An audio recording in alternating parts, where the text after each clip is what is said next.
আল্লাহ তাআলা বলছেন লা ইন শাকারতুম লা আযীদান্নাকুম ওয়া লা ইন কাফারতুম ইন্না আযাবি লাশাদীদ। যদি তোমরা আমার নিয়ামতের শুকরিয়া করো, আমি আল্লাহ তাআলা এই নিয়ামতকে আরো বহুগুণ বাড়িয়ে দেব।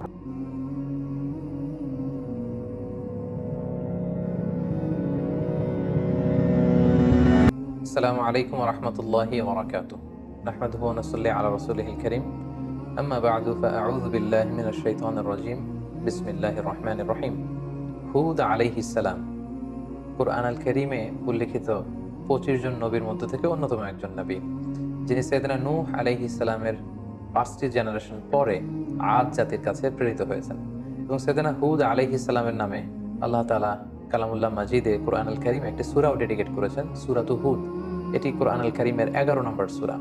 আল্লাহ তাআলা ইরশাদ করছেন ওয়া ইলা আদিন আখাহুম হুদা, আমি আদ জাতির কাছে হুদ আলাইহিস সালামকে প্রেরণ করেছিলাম। এই আদ জাতি আহকাফ এলাকায় বসবাস করত, যেটি সূরাতুল আহকাফে আল্লাহ তাআলা আমাদেরকে জানিয়েছেন। আল্লাহ ইরশাদ করছেন ওয়াযকুর আখা আদিন ইয আনযারা কওমাহু বিল আহকাফ, হে নবী আপনি কুরাইশদেরকে আদ জাতির কাছে প্রেরিত হুদ আলাইহিস সালামের ঘটনা আপনি তাদেরকে শোনান, যিনি আহকাফ বাসীদেরকে সতর্ক করেছিলেন। আহকাফ এলাকায় অবস্থিত আদ জাতির কাছে আল্লাহ তাআলা হেদায়েতের বাণী দিয়ে হুদ আলাইহিস সালামকে প্রেরণ করেছিলেন। এখন আমরা জানার চেষ্টা করব যে এই আহকাফ এলাকাটি কোথায়। এই আহকাফ এলাকাটি বেসিকলি অ্যারাবিয়ান পেনিনসুলার একেবারে সাউদার্ন মোস্ট এলাকাতে পার্টে অবস্থিত, অর্থাৎ একেবারে দক্ষিণাঞ্চলে। আধুনিক যেই ম্যাপ, এই ম্যাপের হিসেবে যদি আমরা বলি তাহলে ইয়ামানের হাদারামাউত শহর এবং ওমানের মাঝামাঝি একটা এলাকাকে আহকাফ এলাকা বলা হয়, এবং যেটিকে কালামুল্লাহ মাজিদে ইরামও বলা হয়েছে। আধুনিক যারা প্রত্নতত্ত্ববিদ, মডার্ন যারা আর্কিওলজিস্ট, তাদের মতে নিউলি ডিসকভার্ড উবার সিটি বলে একটি সিটি আছে। এই সিটিটাই হচ্ছে বেসিকলি আদ জাতির ক্যাপিটাল ছিল, যেটাকে কোরআনে ইরাম বলা হয়েছে। ইরামা যাতিল ইমাদ, তারা অনেক উঁচু উঁচু প্রাসাদ বানাতো, লাফটি টাওয়ার্স তারা বানাতো তাদের এলাকাতে। সাইয়েদনা হুদ আলাইহিস সালাম তিনি ছিলেন 5 জন অ্যারাবিয়ান প্রফেটের একজন, অর্থাৎ আরবি ভাষাভাষী 25 জন নবীর মধ্য থেকে 5 জন নবী ছিল যারা অ্যারাবিয়ান প্রফেট ছিলেন, আরবি ভাষায় কথা বলতেন। হুদ আলাইহিস সালাম তার মধ্যে অন্যতম। সেই 5 জন নবী হচ্ছেন হুদ আলাইহিস সালাম, সালেহ আলাইহিস সালাম, ইসমাঈল আলাইহিস সালাম, শুআয়ব আলাইহিস সালাম এবং মুহাম্মদুর রাসূলুল্লাহ সাল্লাল্লাহু আলাইহি ওয়াসাল্লাম। এই 5 জনই আরবি ভাষায় কথা বলতেন। এবার আমরা জানবার চেষ্টা করব যে আদ জাতির কিছু ফিচার্স, তাদের ক্যারেক্টারিস্টিক্স কেমন ছিল, তাদের স্বভাব, তাদের অভ্যেস, তাদের গুণাবলী কেমন ছিল। আমরা কালামুল্লাহ মাজিদ থেকে জানতে পারি যে তারা ছিল শাদীদুল বাতশ, খুব শক্তিশালী, খুব মাইটি একটা নেশন ছিল আদ জাতি। এবং তারা ছিল মুত্রিফুন ওয়া আগনিয়া, অত্যন্ত ধনী, বিলাসী যাপনের অধিকারী তারা ছিল। তাদের আন্ডারে অনেক বাগান ছিল, তাদের এলাকায় অনেক ঝর্ণা ছিল, পশু সম্পদ দিয়ে আল্লাহ তাআলা, কৃষিজ সম্পদ দিয়ে আল্লাহ তাআলা তাদেরকে সমৃদ্ধ করেছিলেন। এবং তাদের বিল্ডিংগুলো ছিল অনেক উঁচু উঁচু, বিনাউহুম শামিখুন ওয়া আলিন, অনেক উঁচু টাওয়ার তারা বানাতে পারত। এবং তারা মূর্তি পূজা করত। এই হচ্ছে ইন জেনারেল আদ জাতির কিছু বৈশিষ্ট্যের কথা আমরা কোরআন সুন্নাহ থেকে পাই। আমরা যদি সরাসরি কালামুল্লাহ মাজিদের দিকে তাকাই তাহলে দেখব যে কালামুল্লাহ মাজিদ আমাদেরকে বলেছে তারা উঁচু স্থাপনা নির্মাণে খুব পারদর্শী ছিল। এবং সাইয়েদনা নূহ আলাইহিস সালামের কওমের পরেই আল্লাহ তাআলা আদ জাতিকে এই পৃথিবীতে স্থলাভিষিক্ত করেছেন। আল্লাহ তাআলা ইরশাদ করেছেন ইয জাআলাকুম খুলাফা মিন বা'দি কওমি নূহ ওয়া যাদাকুম ফিল খালকি বাসতা, তোমাদেরকে আল্লাহ তাআলা নূহ আলাইহিস সালামের কওমের পরে পৃথিবীতে স্থলাভিষিক্ত করেছেন, এবং ওয়া যাদাকুম ফিল খালকি বাসতা, তোমাদেরকে আল্লাহ ফিজিক্যালি ওয়েল বিল্ড করেছেন, অর্থাৎ খুব সুঠাম দেহের অধিকারী ছিল আদ জাতির লোকজন। আদ নেশনের লোকজন অত্যন্ত শক্তিশালী, সুঠাম দেহের অধিকারী ছিল। এবং সূরা শুআরাতে আল্লাহ তাআলা আদ জাতির ব্যাপারে বলছেন যে আতাবানুনা বিকুল্লি রিইন আয়াতান তা'বাসুন, তোমরা কেন প্রতিটি রোড ক্রসিং এ বা প্রতিটি উঁচু জায়গায় কেন তোমরা বড় বড় লাফটি টাওয়ার্স, অনেক উঁচু উঁচু টাওয়ার তোমরা কেন বানাচ্ছ।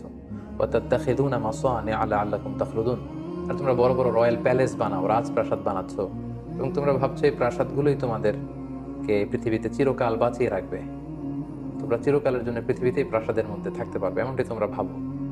ওয়াইদা বাতাসতুম জাব্বারিন, আর যখন তোমরা অ্যাটাক করো কোনো জাতিগোষ্ঠীর উপর, তোমরা ভয়ঙ্কর ভাবে অ্যাটাক করো, খুবই আগ্রাসী মনোভাব নিয়ে অ্যাটাক করো। অর্থাৎ আদ জাতি খুব দুর্ধর্ষ একটা জাতি ছিল, যারা আশেপাশের অন্যান্য জাতির উপর অত্যাচার চালাতো, তাদেরকে যখন অ্যাটাক করতো খুব মারাত্মকভাবে তারা অ্যাটাক করতো।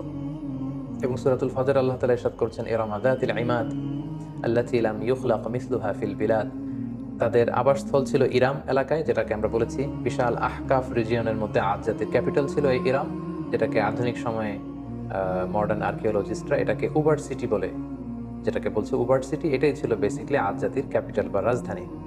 এবং সেখানে জাতিল ইমাদ, তারা বড় বড় স্থাপনা নির্মাণে খুবই পারদর্শী ছিল। আল্লাতী লাম ইউখলাকু মিসলুহা ফিল বিলাদ, এরকম বড় বড় কনস্ট্রাকশন, এরকম বড় বড় স্থাপনা পৃথিবীতে অন্য কোনো জাতিগোষ্ঠীর মধ্যে তৎকালীন সময় দেখা যেত না, যেটা তারা তাদের এলাকাতে এই স্থাপনাগুলো করেছিল। এবং সবচেয়ে বড় ব্যাপার হচ্ছে যে তারা খুব অহমিকা বোধ করতো, অহংকার করতো। এটা নিয়ে খুব একটা বোস্টফুল ভাব তাদের মধ্যে ছিল, একটা ইন্টালিজেন্স ছিল, একটা প্রাইড ছিল যে আমরাই সেরা, আমরাই সবচেয়ে বড়, আমাদেরকে শেষ করে দেওয়ার মতো কেউ নেই, যেটা সরাসরি কোরআন কোট করেছে। আল্লাহ তাআলা ইরশাদ করেছেন, ফাআম্মা আদুন ফাস্তাকবারু ফিল আরদ, আর আদ জাতি পৃথিবীতে অহংকার প্রদর্শন করেছিল বিগাইরিল হক, অন্যায়ভাবে তারা নিজেদেরকে অনেক বড় বলে মনে করত, বড়ত্বের ঘোষণা দিত খুব বেশি বেশি। ওয়াকালু মান আশাদ্দু মিন্না কুওয়া, আর তারা বলতো আমাদের চাইতে শক্তিশালী আবার কে আছে, we are the mighty nation, আমরা হচ্ছে এই পৃথিবীর মধ্যে সবচাইতে শক্তিশালী জাতি, আমাদেরকে হারিয়ে দিতে পারে, আমাদেরকে ধ্বংস করে দিতে পারে, আমাদেরকে নিশ্চিহ্ন করে দিতে পারে এমন কোনো শক্তি পৃথিবীতে জন্ম নেয়। এভাবে তারা বুক ফুলিয়ে অহংকার প্রকাশ করত। আল্লাহ তাআলা বলছেন, আওয়ালাম ইয়ারা আন্নাল্লাহ আল্লাযী খালাকাহুম হুয়া আশাদ্দু মিনহুম কুওয়া, ওরা কি দেখে না যে আল্লাহ তাআলা তাদেরকে সৃষ্টি করেছে, তিনি তাদের চাইতে অনেক বেশি শক্তিশালী। ওয়া কানু বিআয়াতিনা ইয়াজহাদুন, কিন্তু তারা আমার নিদর্শন থেকে মুখ ফিরিয়ে নেয়, তারা অস্বীকার করে। তাহলে ওভারঅল আদ জাতির ব্যাপারে এই তথ্যগুলো আমরা কালামুল্লাহ মাজিদ থেকে পেয়ে থাকি। তো এই জাতিগোষ্ঠীকে অহংকার ছেড়ে দিয়ে, এই দাম্ভিকতা ছেড়ে দিয়ে, এই বড়ত্ব ছেড়ে দিয়ে তারা যেন তাওহীদের দিকে ফিরে আসে, শিরকের চর্চা ছেড়ে তারা যেন এক আল্লাহর দাসত্বে বা ইবাদতের দিকে ফিরে আসে। এজন্য আল্লাহ তাআলা সাইয়েদনা হুদ আলাইহিস সালামকে এই জাতিগোষ্ঠীর হেদায়েতের জন্য তিনি আদ জাতির কাছে প্রেরণ করেছেন। এবং সাইয়েদনা হুদ আলাইহিস সালাম ওনার সর্বোচ্চ টুকুন দিয়ে পুরো জাতিগোষ্ঠীর মাঝে তাওহীদের দাওয়াতকে তিনি পৌঁছে দিয়েছেন।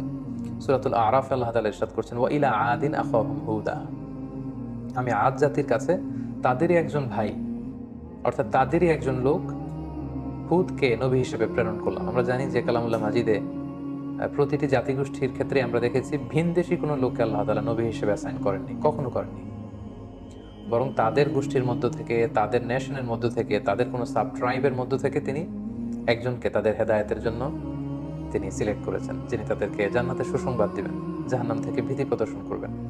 এবং হুদ আলাইহিস সালাম সেটাই করেছেন, তাদের মধ্য থেকেই তিনি নবী হিসেবে এসেছিলেন। এবং সব নবীরা যে তাওহীদের দাওয়াত দিয়েছেন, সাইয়েদনা হুদ আলাইহিস সালাম সেই তাওহীদের দাওয়াতই তার জাতিগোষ্ঠীর কাছে তিনি পেশ করেছেন। তিনি বলেছেন, ইয়া কওমি আবুদুল্লাহ মা লাকুম মিন ইলাহিন গায়রু আফালা তাত্তাকুন, হে আমার জাতিগোষ্ঠীর লোকেরা, তোমাদের কি হলো, কেন তোমরা এক আল্লাহকে রেখে দিয়ে এত এত মূর্তির ইবাদত করছো, আফালা তাত্তাকুন, তোমরা কি আল্লাহকে ভয় করবে না? এটা একটা কমন দাওয়াত ছিল সব নবীদের, সব নবীরাই এক আল্লাহর দাস আমাদেরকে বানানোর জন্য পৃথিবীতে এসেছেন। আমরা যেন হাজার হাজার রবকে ছেড়ে দিয়ে, হাজার হাজার মূর্তিকে ছেড়ে দিয়ে, পৌত্তলিকতা ছেড়ে দিয়ে আমরা যেন এক আল্লাহর বান্দায় পরিণত হতে পারি, এটাই ছিল সব নবীদের মিশন এবং ভিশন। পাশাপাশি আমরা জানি যে আদ জাতি খুব শক্তিশালী একটা জাতি ছিল, তাদেরকে আল্লাহ তাআলা অনেক নাজ নেয়ামত দিয়েছেন। তো সাইয়েদনা হুদ আলাইহিস সালাম এই নাজ নেয়ামতের কথা স্মরণ করিয়ে দিয়েও তাদেরকে তাওহীদের দিকে দাওয়াত দিয়েছেন। তিনি বলেছেন, ওয়াযকুরু ইয জাআলাকুম খুলাফা মিন বা'দি কওমি নূহ, অর্থাৎ হে আমার জাতিগোষ্ঠী, তোমরা কি দেখছো না যে নূহ আলাইহিস সালামের পরে আল্লাহ তোমাদেরকে পৃথিবীতে সম্মানিত করেছেন। নূহ আলাইহিস সালামের কওমকে আল্লাহ তাআলা মহাপ্লাবন দিয়ে ধ্বংস করেছেন। সো তারা তো তোমাদের অ্যানসেস্টর ছিল, তোমাদের পূর্বপুরুষদের কি ভাগ্যে কি ঘটেছে এটা তো তোমরা দেখেছো। সো এটা দেখেও তোমরা কেন শিক্ষা নেবে না? এবং ওয়াজহাদাকুম ফিল খালকি বাসতা, আল্লাহ তোমাদেরকে সুঠামদেহী করেছেন, শক্তিশালী করেছেন। ফাযকুরু আলা আল্লাহি লাআল্লাকুম তুফলিহুন, ফলে আল্লাহ তাআলা তোমাদেরকে যে নেয়ামত দিয়েছেন এই নেয়ামতগুলোকে তোমরা স্মরণ করো, আল্লাহর নেয়ামতের শুকরিয়া করো। এইভাবে তিনি দাওয়াত দিতে লাগলেন। পাশাপাশি তিনি বোঝাতে চাইলেন যে তোমরা যতই পাপ করো না কেন, যতই অন্যায় করো না কেন, আল্লাহর তওবার দরজা, রহমতের দরজা, এটা তোমাদের জন্য খোলা সব সময়। The door of Allah is open for you 24/7। যে কোনো সময় তুমি ইস্তেগফার করো, তওবা করো, শিরক থেকে ফিরে এসে এক আল্লাহর ইবাদতে মনোনিবেশ করো, আল্লাহ তাআলা তোমাদেরকে ক্ষমা করবেন। এবং সেটাই তিনি বললেন, ইয়া কওমি ইস্তাগফিরু রাব্বাকুম, হে আমার জাতিগোষ্ঠীর লোকেরা, তোমরা আল্লাহর কাছে ক্ষমা চাও। সুম্মা তুবু ইলাইহি, আল্লাহর দিকে ফিরে আসো। Come back to your lord. ইউরসিলিস সামা আলাইকুম মিদরারা, তাহলে আকাশ থেকে আল্লাহ তাআলা রহমতের বাড়ি বর্ষণ করবেন।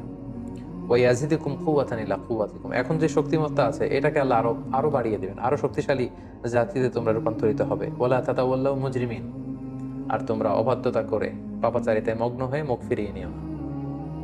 সাইয়েদনা হুদ আলাইহিস সালাম এভাবে তিনি জাতিগোষ্ঠীর হেদায়েতের জন্য দাওয়াত দিতে লাগলেন, তাওহীদের বাণী তিনি শোনাতে লাগলেন। কিন্তু আমরা জানি যে বেশিরভাগ নবী তাদের এলাকাতে খুব বেশি ওয়েলকাম তাদেরকে জানানো হয়নি, বরং তাদের দাওয়াতকে প্রত্যাখ্যান করা হয়েছে। এবং আদ জাতির ক্ষেত্রেও ঠিক এটাই ঘটেছে। তাদের রেসপন্স কেমন ছিল এই দাওয়ার পরে আমরা সেটা যদি দেখি, তাহলে কালামুল্লাহ মাজিদ আমাদেরকে বলছে তাদের রেসপন্স ছিল এরকম: ক্বালু ইয়া হুদু মা জি'তানা বিবাইয়িনা, হে হুদ তুমি যে নবী কি প্রমাণ আছে, আমাদের তো বিশ্বাস হয় না।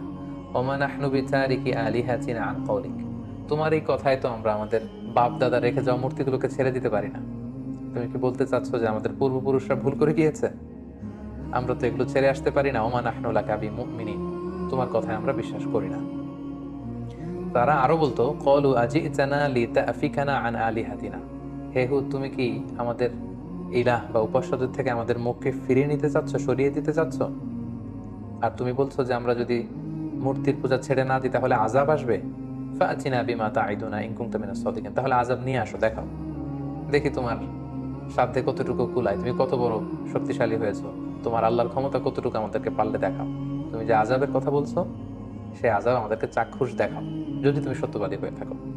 এভাবে সাইয়েদনা হুদ আলাইহিস সালামের দাওয়াতি কথাকে, আহ্বানকে তারা প্রত্যাখ্যান করে তুচ্ছ তাচ্ছিল্যের সাথে ওনাকে পুরো আদ জাতি তারা রিজেক্ট করলো। সাইয়েদনা হুদ আলাইহিস সালাম শেষবারের মতো তাদেরকে ওয়ার্নিং করলেন এবং বললেন যে এক আল্লাহর ইবাদত যদি তোমরা মেনে না নাও তাহলে তোমাদের উপর ভয়ঙ্কর শাস্তি আসবে, ভয়ঙ্কর শাস্তি। মেঘমালা দিয়ে, প্রচন্ড বাতাস দিয়ে আল্লাহ তোমাদেরকে ধ্বংস করে দিবেন। তারা বললেন যে ফাতিনা বিমা তাঈদুনা ইন কুনতুম মিনাস সাদিকিন, তাহলে দেখাও, সে শাস্তি যদি আসার হয়ে থাকে তাহলে নিয়ে আসো, দেখি কতটুকু শাস্তি আসতে পারে। অতঃপর আল্লাহ তাআলা সাইয়েদনা হুদ আলাইহিস সালামকে বললেন এই জাতিগোষ্ঠীর উপর অচিরেই আমি শাস্তি পাঠাবো। আল্লাহ তাআলা ইরশাদ করছেন ফালাম্মা রাআউহু আরিদান মুস্তাকবিলা আওদিয়াতিহিম ক্বালু হাদা আরিদুম মুমতিরুনা, হঠাৎ দেখা গেল পুরো আদ জাতির ওই এরিয়াতে, দ্য এন্টায়ার ভ্যাসিনিটিতে চারদিকে শুধু মেঘ আর মেঘ, মেঘমালা, একেবারে ক্লাউডি একটা সিচুয়েশন।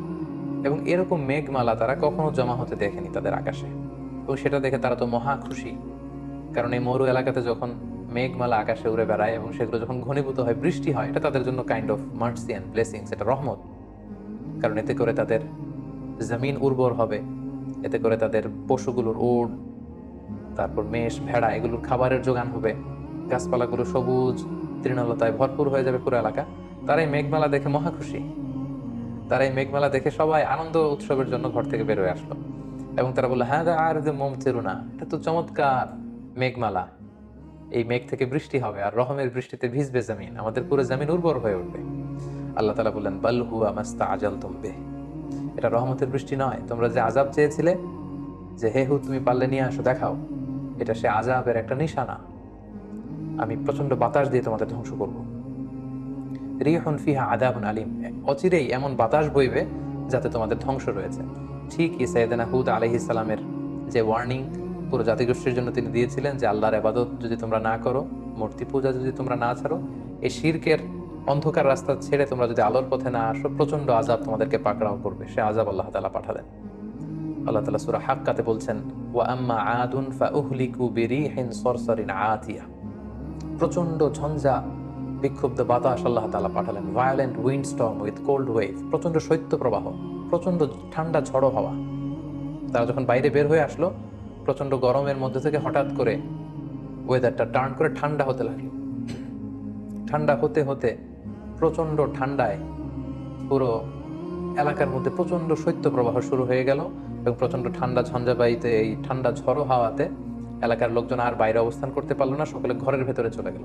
এবং আল্লাহ তাআলা বলছেন সাখখারাহা আলাইহিম সাবআ লায়ালিন ওয়া সামানিয়াতা আইয়াম, টানা 7 রাত 8 দিন এই প্রচন্ড শৈত্য প্রবাহে পুরো এলাকাটাকে আল্লাহ নাস্তানাবুদ করে দিলেন। প্রত্যেকটা মানুষ প্রচন্ড ঠান্ডায় তারা যে যেখানে ছিল প্রত্যেকের ঘরে সেখানে মৃত্যুবরণ করলো। হুসুমান ফাতারাল কওমা ফিহা সারআ, আল্লাহ তাআলা বললেন নবী হে আপনি যদি তখন থাকতেন, আদ জাতির উপর এমন ভায়োলেন্ট উইন্ড স্টর্ম আমি পাঠিয়েছি শৈত্য প্রবাহের সাথে, পুরো নেশন ওয়াইড ডিস্ট্রাকশন ছিল সেটা।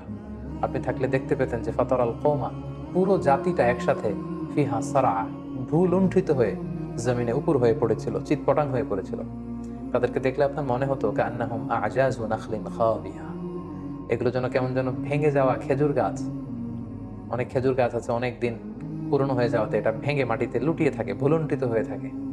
পুরো আদ জাতির নাসিবে আমি এটাই রেখে দিয়েছিলাম। প্রচন্ড ঠান্ডা বাতাসে, প্রচন্ড ঝড়ো হাওয়া দিয়ে, শৈত্য প্রবাহের মধ্য দিয়ে, রিহেন সরসা, ঝঞ্ঝা বিক্ষুব্ধ বাতাস দিয়ে আমি এই জাতিটাকে ধ্বংস করে দিয়েছি। এবং আপনি দেখলে বুঝতে পারবেন না পুরো এলাকাটার এমন ভয়ঙ্কর অবস্থা আমি আল্লাহ তাআলা করে দিয়েছি, আপনি দেখলে বুঝতেই পারবেন না যে এখানে এরকম মাইটি নেশন, এরকম শক্তিশালী একটা জাতি এখানে ছিল। এটা দেখে বোঝারই উপায় নেই।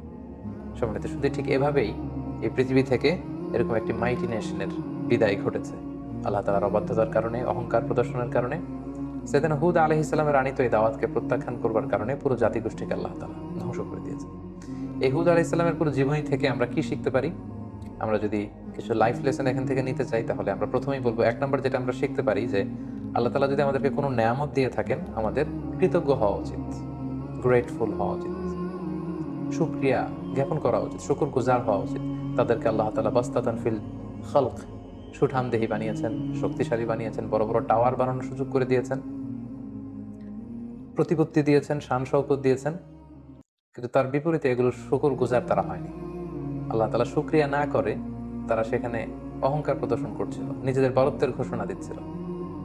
সো এই শিক্ষাটি আমরা নিতে পারি, আল্লাহর কোনো নেয়ামত পেলে যেন আমরা নেয়ামতের শুকরিয়া করি। আল্লাহ তাআলা বলছেন লা ইন শাকারতুম লা ইয়াজিদান্নাকুম ওয়া লা ইন কাফারতুম ইন্না আযাবি লাশাদীদ। যদি তোমরা আমার নেয়ামতের শুকরিয়া করো, আমি আল্লাহ তাআলা এই নেয়ামতকে আরো বহুগুণ বাড়িয়ে দেব। আর যদি না শুকরি করো, তাহলে জেনে রাখো আমার শাস্তি বড় ভয়ঙ্কর। দুই নম্বর যে শিক্ষাটি আমরা পাই সেটা হচ্ছে আমাদের হিস্ট্রি থেকে শিক্ষা নেওয়া উচিত, অর্থাৎ ইতিহাস থেকে আমাদেরকে শিক্ষা নিতে হবে। একটা কথা বলা হয় এরকম যে ইতিহাসের সবচেয়ে বড় শিক্ষা হচ্ছে যে মানুষ ইতিহাস থেকে শিক্ষা নিতে চায় না। কারণ আমরা কালামুল্লাহ মাজিদের আয়াত থেকে আমরা জানতে পেরেছি ইমিডিয়েটলি আফটার কওমে নূহ তারা পৃথিবীতে এসেছিল। আদ জাতিকে আল্লাহ তাআলা নূহ আলাইহিস সালামের কওমের পরেই মহাপ্লাবন দিয়ে যখন পুরো নূহ আলাইহিস সালামের মুশরিক কওমকে আল্লাহ ধ্বংস করেছেন, তারপরে আদ জাতি এসেছিল। সো তাদের হাতের নাগালেই ছিল সেই ঘটনা, কিভাবে বন্যা হয়ে পুরো পৃথিবীবাসী শেষ হয়ে গিয়েছিল আল্লাহ তাআলার অবাধ্যতার কারণে। সো এটা ভুলে যাওয়াটা তাদের জন্য বুদ্ধিমত্তার পরিচয় ছিল না, বরং সেখান থেকে তাদের শিক্ষা নেওয়া দরকার ছিল। সো এটাও আমরা এখান থেকে শিখলাম যে ইতিহাস যেন আমরা ভুলে না যাই, আমরা যেন ইতিহাস থেকে শিক্ষা নিতে পারি। তিন নম্বর যে শিক্ষাটি আমরা এখান থেকে পেতে পারি সেটা হচ্ছে অহংকার এবং ঔদ্ধত্যের শেষ পরিণতি হচ্ছে ধ্বংস। আল্লাহ তাআলা তাদেরকে অনেক শক্তি দিয়েছেন, তারা অনেক শক্তিশালী একটি জাতি ছিল, মাইটি নেশন ছিল, কিন্তু তাদের অহংকার এবং ঔদ্ধত্যের কারণে কিন্তু আল্লাহ তাআলা ধ্বংস করে দিয়েছেন। কারণ অহংকারকারীদেরকে আল্লাহ তাআলা কখনোই পছন্দ করেন না। হাদিসে কুদসিতে সুনান ইবনে মাজায় একটি হাদিস এসেছে, হাদিসে কুদসি, সেখানে আল্লাহ তাআলা ইরশাদ করছেন আল কিবরিয়া উ রিদাই, অহংকার হচ্ছে আমার চাদর, ওয়াল আযামাতু ইজহারি, আর বড়ত্ব হচ্ছে আমি আল্লাহর লুঙ্গি। ফামান নাযাআনি ওয়াহিদাম মিনহুমা আলকাইতুহু ফিন-নার ওয়ালা উবালি, যে আমার এই চাদর ধরে টান দেয়, অর্থাৎ যে অহংকার করতে চায়, যে নিজেকে নিজের বড়ত্বের ঘোষণা দিতে চায়, সে কেমন যেন আমার চাদর, আমার লুঙ্গি ধরে সে টান দিচ্ছে। সো যে আমার অহংকারের এই চাদর ধরে টান দেয়, তাকে আমি জাহান্নামে নিক্ষেপ করবো। ওয়ালা উবালি, আই ডোন্ট কেয়ার। আল্লাহ বলেন তাদের দিকে আমি ভ্রুক্ষেপ করবো না।